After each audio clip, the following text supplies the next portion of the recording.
अपने कला पर बहुत बड़ा घमंड था, लेकिन उनको देखे उनको बहुत बड़ा घमंड था बाबू। लेकिन जब अवस्था ऐसा आ गई उनकर एको कला कामे नहीं आई। इसीलिए बड़ी सुंदर बात लिखी गई कि चाहे कितनो बड़ा ज्ञानी होके ध्यानी होके कोई भी हो, यदि जिन्हें अपने आप पर किसी भी चीज पर घमंड हो गया बाबू, मैं हो गया, तो उसका सब कुछ बेकार है।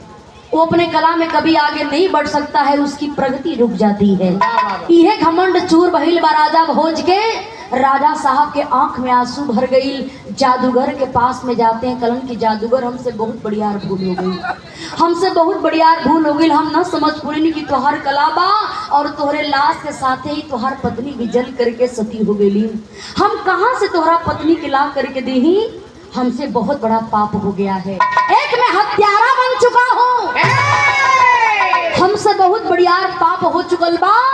जादूगर, हमारा सर और तलवार तुम्हारे हाथ में है, हमारी तलवार को ले लो और हमारे सर को काट करके हमारे धड़ से अलग कर दो, तुम्हारा बदला पूरा हो जाएगा। ये बतिया के बाबू देखे जब जादूगर सुन ले हो, गुस्से से लाल हो जाता है, उठा लेता है तलवार को। जब ही राजा भोज के वो जादूगर तलवार चलावे जा रहा बा, तब तक देखे हुआ क्या मास्टर,